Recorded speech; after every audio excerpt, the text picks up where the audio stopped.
ശബരിമല തിരുവാഭരണ പാതയിലെ കയ്യേറ്റങ്ങൾ ഒഴിപ്പിക്കുന്നതിനായി റവന്യൂ വകുപ്പ് നടപടികൾ പുനരാരംഭിച്ചു. ഹൈക്കോടതി ഉത്തരവ് നടപ്പാക്കാനുള്ള ഈ നീക്കം ലക്ഷക്കണക്കിന് അയ്യപ്പ ഭക്തരുടെ ദീർഘകാല പോരാട്ടത്തിന്റെ വിജയമാണെന്ന് തിരുവാഭരണ പാത സംരക്ഷണ സമിതി പ്രതികരിച്ചു. റാന്നി തഹസീൽദാരുടെ അറിയിപ്പ് ഏറെ പ്രതീക്ഷ നൽകുന്നതാണെന്നും സമിതി വ്യക്തമാക്കുന്നുണ്ട്. വർഷങ്ങളായുള്ള നിയമപോരാട്ടങ്ങൾക്കും ജനകീയ ഇടപെടലുകൾക്കുമൊടുവിൽ തിരുവാഭരണ പാതയിലെ കയ്യേറ്റങ്ങൾ ഒഴിപ്പിക്കുന്നതിനുള്ള നടപടികൾ വീണ്ടും ഊർജിതമാകുന്നു. റാന്നി താലൂക്കിൽ ഒഴിപ്പിക്കൽ നടപടികൾ പുനരാരംഭിച്ചതായി തഹസീൽദാർ അറിയിച്ചതോടെ വലിയ പ്രതീക്ഷയിലാണ് ഭക്തജനങ്ങളും തിരുവാഭരണ പാത സംരക്ഷണ സമിതിയും. 1986 ആരംഭിച്ച സമരങ്ങൾ 2009 സമിതി രൂപീകരിച്ചതോടെയാണ് കൂടുതൽ സംഘടിതമായത്. അന്നത്തെ ജില്ലാ കളക്ടറുടെ നിർദ്ദേശപ്രകാരം നടത്തിയ സർവേയിൽ കോഴഞ്ചേരി റാന്നി താലൂക്കുകളിലായി 43 കിലോമീറ്റർ ദൈർഘ്യമുള്ള പാതയിൽ 485 കയ്യേറ്റങ്ങൾ കണ്ടെത്തിയിരുന്നു. എന്നാൽ വിവിധ നിയമക്കുരുക്കുകൾ കാരണം ഒഴിപ്പിക്കൽ നീണ്ടുപോവുകയായിരുന്നു. പല സ്ഥലത്തും കയ്യേറ്റം ഒഴിപ്പിച്ചിട്ടുണ്ട്. അവിടെ നല്ല ടാറിംഗ് ഉൾപ്പെടെയുള്ള സംവിധാനങ്ങളാക്കി നല്ല ഹൈവേ പോലെ തീർത്ത സ്ഥലങ്ങളും ഇതിനിടയ്ക്കുണ്ട്.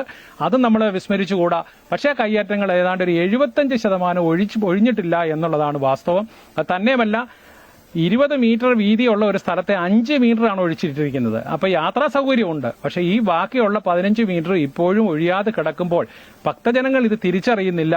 ഇതിന്റെ കല്ലെവിടാണ്, അല്ലെ ഇതിന്റെ അതിരെവിടാണ് എന്ന് തിരിച്ചറിയുന്നില്ല. അതുകൊണ്ടാണ് ഞാൻ പറഞ്ഞത്, ഇത് ഒഴിപ്പിക്കുന്ന സമയത്ത് ഇതിന്റെ ഗൗരവം എന്താണ് എന്ന് ജനങ്ങൾക്ക് മനസ്സിലാവുകയുള്ളൂ.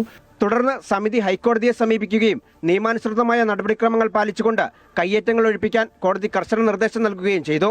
നോട്ടീസ് നൽകിയ ശേഷം മാത്രമേ ഒഴിപ്പിക്കാവൂ എന്ന കോടതി നിർദ്ദേശം മറയാക്കി ചിലർ നടപടികൾ വൈകിപ്പിച്ചെങ്കിലും ഒടുവിൽ ഭക്തരുടെ 39 വർഷത്തെ നിരന്തര പോരാട്ടം ലക്ഷ്യത്തിലേക്കടുക്കുകയാണ്.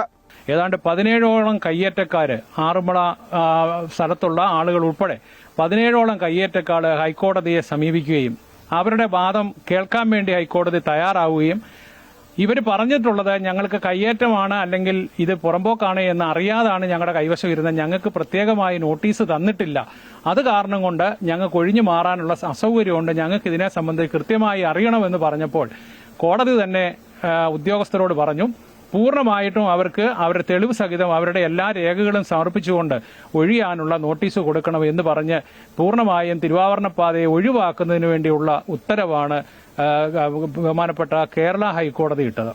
കയ്യേറ്റങ്ങൾ പൂർണ്ണമായും ഒഴിപ്പിച്ച് തിരുവാഭരണ പാതയുടെ പൊതുസ്വഭാവം നിലനിർത്താൻ റവന്യൂ, ദേവസ്വം അധികൃതർ അടിയന്തരമായി ഇടപെടണമെന്നാണ് ഭക്തരുടെ ആവശ്യം.